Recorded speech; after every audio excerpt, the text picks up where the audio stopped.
Hola, ¿qué tal? Yo soy Alberto y hoy te voy a leer un fragmento de una historia.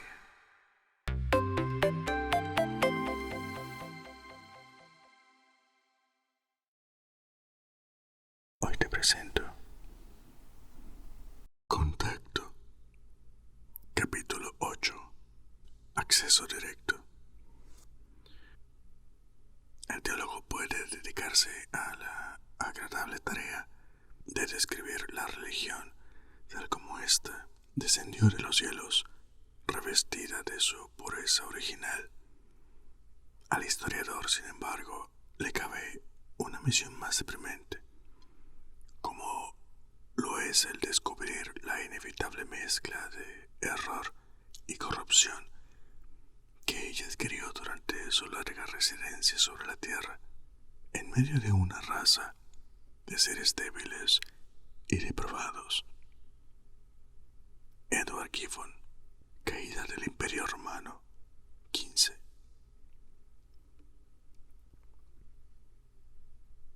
Ellie fue pasando los canales de televisión. Había un animado partido de baloncesto entre los gatos monteses de Johnson City y los tigres de Union Endicott. Las chicas y muchachos baloncestistas ponían todo de su parte. En el siguiente canal, alguien disertaba en idioma parsi sobre la adecuada observancia del Ramadán. Después venía uno de los canales cerrados, este en particular, dedicado a las prácticas sexuales universalmente aborrecibles. Luego encontró uno de los primeros canales computarizados que emitía juegos de psicodrama. Conectado a la computadora del hogar, podía tenerse acceso a una nueva aventura, en la esperanza de que a uno le resultara lo suficientemente atractiva como para comprar luego el correspondiente disco. El canal tomaba precauciones mediante un dispositivo electrónico para que nadie pudiera grabar el programa. En su mayoría, estos juegos de video, pensó Ellie, eran intentos fallidos de preparar a los adolescentes para un futuro incierto. Le llamó luego la atención ver a un comentarista de uno de los viejos canales que describía con enorme preocupación el ataque de un torpedo norvietnamita contra naves norteamericanas de la séptima flota en el Golfo de Tonkin, y la petición que realizó el presidente de la nación para que se autorizase a tomar todas las medidas necesarias como reacción. El programa era uno de los pocos del agrado de Ellie, las noticias del ayer, y en él se pasaban noticieros televisivos de años anteriores. En la segunda mitad del programa se analizaba punto por punto la desinformación de la primera parte y la obstinada credulidad de las agencias de noticias hacia todo lo que afirmara cualquier gobierno, por más que no hubiera fundamentos que lo avalaran. Otros programas del mismo estilo eran promesas, dedicado a repasar todas las promesas de campaña electoral no cumplidas en el plano local y nacional. Y engaños y estafas, una emisión semanal que tenía por fin echar por tierra los mitos y prejuicios de mayor difusión. Al ver la fecha que figuraba al pie de la pantalla, 5 de agosto de 1964, una oleada de recuerdos, nostalgia no era la palabra indicada, de sus épocas de secundaria, se abatió sobre ella. Siguió cambiando los canales y así se topó con una clase de cocina oriental, la propaganda del primer robot para uso doméstico, producido por Cibernética Hayden, un programa de noticias y comentarios de idioma ruso, auspiciado por la embajada soviética, varias frecuencias destinadas a los niños.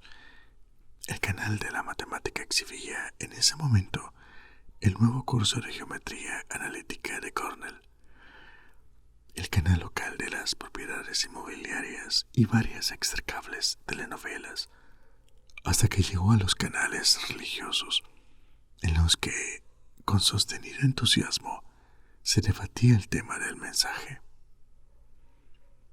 En todo el país había aumentado notablemente la concurrencia en las iglesias.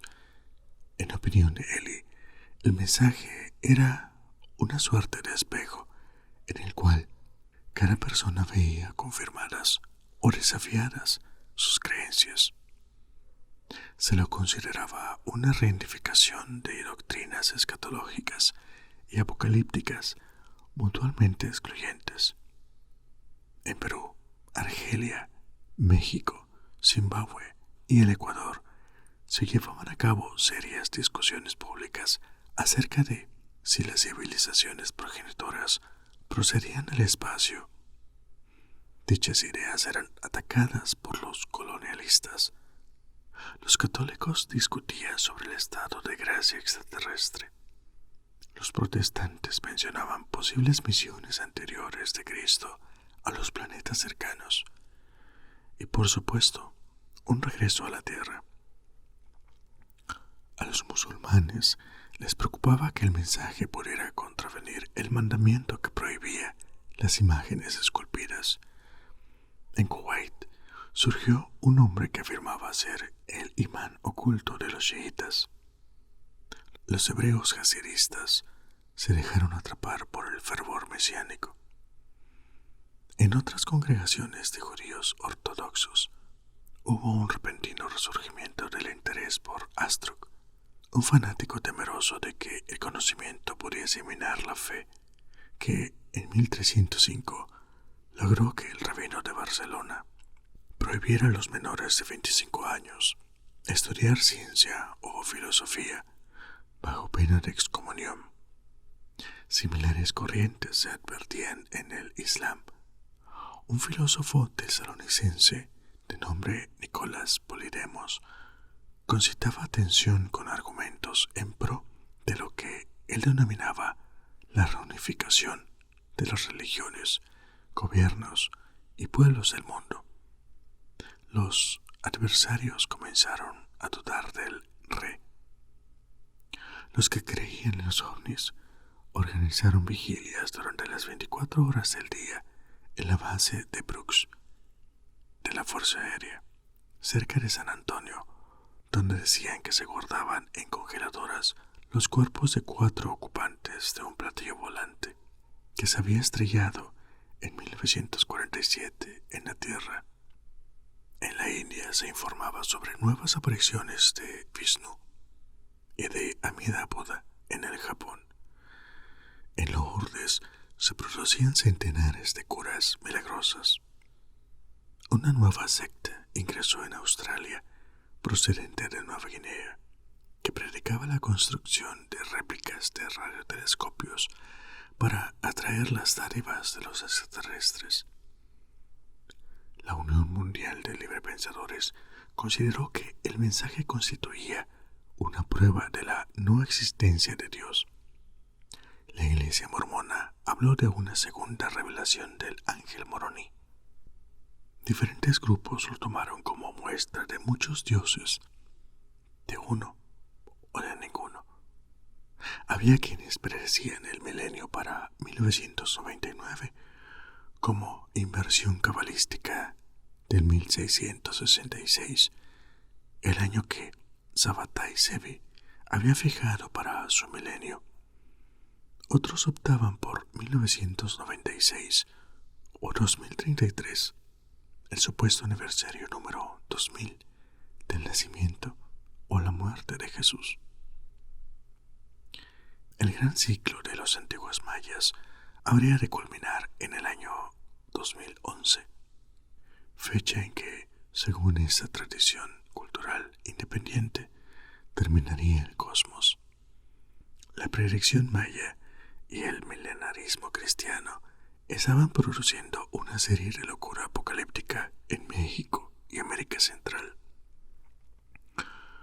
Algunos milenaristas que creían en las primeras fechas habían comenzado a donar su fortuna a los pobres, en parte porque dentro de poco ésta crecería de valor y en parte como forma de sobornar a Dios antes de la venida.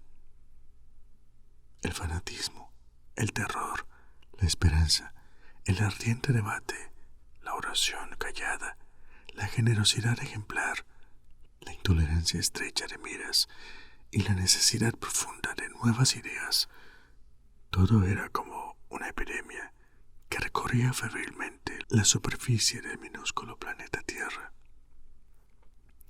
De este poderoso fermento, Ellie creía ver surgir lentamente la actitud de reconocer que el mundo era solo un hilo en un vasto tapiz cósmico. Entretanto, el mensaje resistía todo intento por descifrarlo. En uno de los canales combativos, Feige, ella, Terger y en menor medida Peter Valerian eran acusados de diversos delitos, como por ejemplo de ser ateos y comunistas y de guardarse el mensaje para sí mismos. Para Ellie, Feige no era demasiado comunista y Valerian poseía una profunda y compleja fe cristiana. Si tenían suerte de decodificar el mensaje, ella estaba dispuesta a entregárselo personalmente a ese mojigato comentarista de televisión. Sin embargo, Dave Drumlin, el hombre que había descifrado los números primos y la filmación de las Olimpiadas, era calificado como héroe. Esa era la clase de científicos que precisaban. Ellie lanzó un suspiro y volvió a cambiar de estación. Sintonizó entonces TAPS, el Turner American Broadcasting System, la única red comercial que sobrevivió hasta el advenimiento de las emisiones directas por satélite y el cable de 180 canales. En este canal, Palmer Joss realizaba una de sus escasas apariciones por televisión. Ellie reconoció de inmediato su voz potente, su aspecto atractivo, aunque algo desaliñado. Las oscuras ojeras que daban a entender que el hombre jamás dormía, de tanto que se preocupaba por la humanidad. ¿Qué ha hecho la ciencia por nosotros?, preguntó. ¿Realmente somos más felices? Y no me refiero a los rayos láser o a las uvas sin semilla. ¿Somos en esencia más felices? ¿O acaso los científicos nos sobornan con juguetes, con baratijas tecnológicas y al mismo tiempo van minando nuestra fe? He aquí un hombre, pensó Ellie, que anhela una existencia más sencilla. Un hombre que se ha pasado la vida tratando de reconciliar lo irreconciliable. Un hombre que ha criticado las más flagrantes desviaciones de la religión y por eso se cree con derecho a atacar la teoría de la evolución y de la relatividad.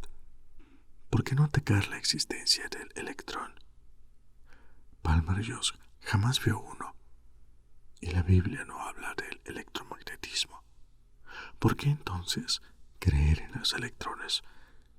Si bien nunca lo había oído hablar, sabía que, tarde o temprano, iba a tocar el tema del mensaje. Y así fue. Los científicos ocultan sus descubrimientos. A nosotros solo nos dan fragmentos para tenernos callados. Nos consideran demasiado estúpidos como para entender lo que ellos hacen. Nos presentan conclusiones sin pruebas, hallazgos como si fueran palabra santa y no teorías, especulaciones, hipótesis, lo que la gente suele denominar suposiciones. Nunca preguntan si una nueva teoría es tan buena para la gente como la creencia a la que intenta reemplazar. Sobreestiman sus conocimientos y subestiman los números, los nuestros. Cuando se les piden explicaciones, nos responden que harían falta muchos años para comprender. Yo de eso sé bastante porque en la religión también hay cosas que solo se comprenden con el correr de los años. Podemos dedicar toda una vida y jamás llegar a desentrañar la naturaleza del Todopoderoso. Sin embargo, nadie ve que los científicos acudan a sus líderes religiosos y les pregunten sobre los años que han dedicado ellos al estudio y a la oración. Ahora dicen tener un mensaje de la estrella Vega. Sin embargo, las estrellas no mandan mensajes. Hay alguien que lo envía. ¿Quién? El propósito del mensaje es divino o satánico. Cuando los científicos nos cuenten el contenido, nos dirán toda la verdad o guardarán algo porque suponen que no podemos entenderlo o porque no se ajusta a lo que ellas creen. No son estas las personas que nos enseñan cómo aniquilarnos. Yo les digo, mis amigos, que la ciencia es demasiado importante como para dejarla en manos de los científicos. Debería haber representantes de los principales grupos religiosos en el proceso de decodificación. Deberíamos tener la posibilidad de examinar toda esa nueva información. De lo contrario, nos contarán apenas un poco acerca del mensaje.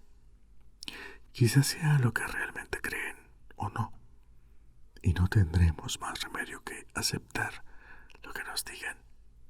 Hay ciertos temas que los científicos dominan, pero también hay otros, les doy mi palabra, de los que no tienen ni idea.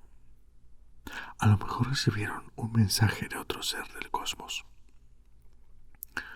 Pueden estar seguros de que el mensaje no es un becerro de oro. Esta es la gente que inventó la bomba de hidrógeno. Perdóneme, Señor, por no sentirme más agradecido ante estas almas beneméritas. Yo he visto el rostro de Dios, confío en Él, lo amo con toda mi alma y todo mi ser. No creo que nadie pueda ser más creyente que yo. Y sé que los científicos no pueden creer en la ciencia más de lo que yo creo en Dios.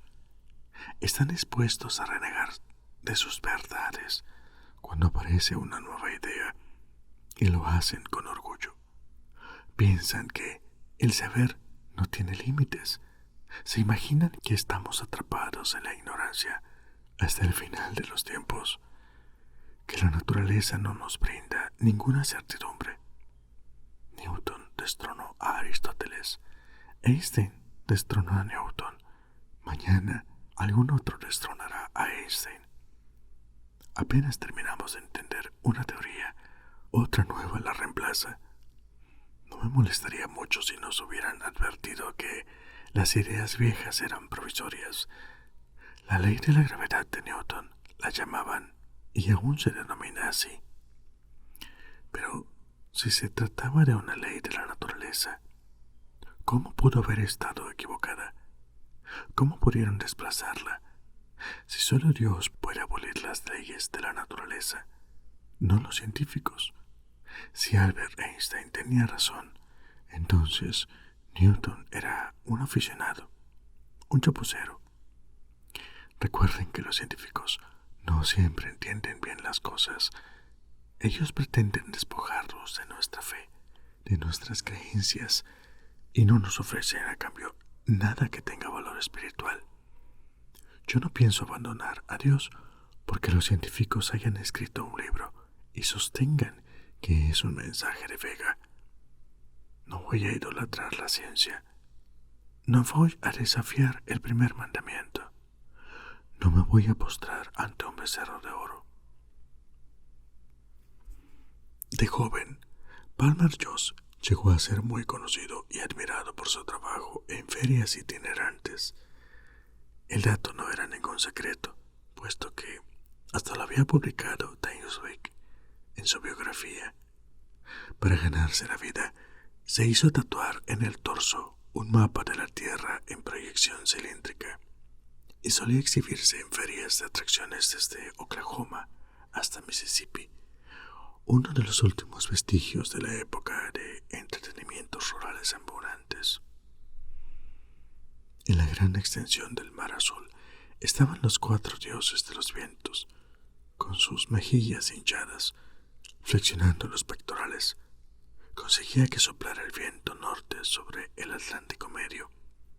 A continuación declamaba ante su azorada audiencia un pasaje de la Metamorfosis de Ovidio. Con la ayuda de las manos demostraba el desplazamiento de los continentes, apretando el África Occidental contra Sudamérica, de modo que se reunían como piezas en un rompecabezas, casi en la longitud perfecta de su ombligo. En los letreros lo anunciaban como Geos, el hombre de la tierra. Joss tenía gran afición por la lectura. Como su educación formal no había ido más allá de la escuela primaria, nadie le había dicho que la ciencia y los clásicos no atraían demasiado a la gente común. En cada pueblo donde llegaba, se hacía amigo de las bibliotecarias del lugar y averiguaba qué libros serios debía leer para cultivarse. Fue así como se instruyó acerca de la forma de ganar amigos, de invertir en bienes raíces y de intimidar a las personas sin que éstas lo notaran. Pero esos libros le resultaban poco profundos. Por el contrario, en la literatura antigua y en la ciencia moderna, le parecía hallar calidad. Cuando la estancia en un pueblo se prolongaba varios días, buscaba enseguida a la bibliotecaria de la zona. Son salidas de trabajo, le explicaba a Elvira, la chica elefante, que lo interrogaba sobre sus frecuentes ausencias. Ella sospechaba que tenía romances por todas partes. Una bibliotecaria en cada puerto, llegó a decir, pero no podía dejar de reconocer que Joss mejoraba cada día su espectáculo. El contenido seguía siendo muy elevado, pero las explicaciones resultaban sencillas. Asombrosamente, el pequeño número de Joss comenzó a dejar pingües ganancias para la feria. Un día estaba demostrando al público la colección de la India con Asia y el consiguiente pegamiento que dio origen a los montes Himalaya, cuando del cielo azul cayó un rayo que le dio muerte. Había habido tornados en el sureste de Oklahoma y extrañas manifestaciones meteorológicas en todo el sur. Joss experimentó con toda lucidez la sensación de abandonar su cuerpo. Tristemente desplomado sobre la tarima cubierta de acerrín, observado con asombro por la escasa concurrencia, y de elevarse en una suerte de largo túnel oscuro que lentamente se dirigía hacia la luz brillante. En medio del resplandor distinguió una figura de heroicas y, por cierto, divinas proporciones. Al despertarse a una parte de sí, sintió desilusión por el hecho de estar vivo. Se hallaba tendido en un catre, en un dormitorio de modesto mobiliario.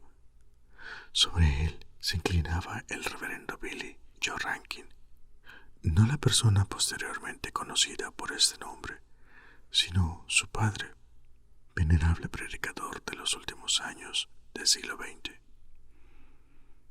En un segundo plano, a Joss le pareció distinguir una decena de siluetas encapuchadas que entonaban el Kyrie Ellison, pero no estaba muy seguro.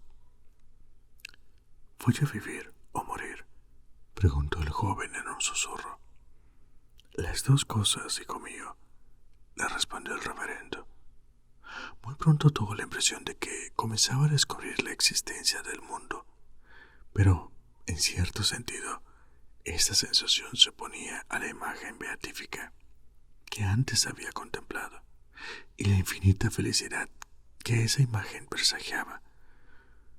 Percibía ambas sensaciones en pugna dentro de su pecho. En varias ocasiones, a veces en mitad de una oración, tomaba conciencia de alguna de las dos sensaciones. Al cabo de un tiempo, sin embargo, aprendió a convivir con ambas. Realmente había estado muerto, le aseguraron con posterioridad. Un médico lo declaró muerto, pero los demás oraron por él, entonaron himnos e incluso trataron de revivirlo con mensajes, principalmente en la zona de Mauritania, y le devolvieron la vida. Literalmente había renacido, dado que la explicación encajaba tan bien con su propia percepción de la experiencia.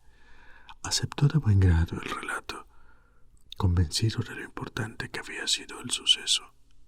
No había muerto por nada, había resucitado para algo.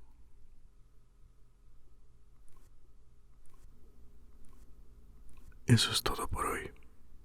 Si te ha gustado, dale like y suscríbete. Hasta la próxima. Adiós.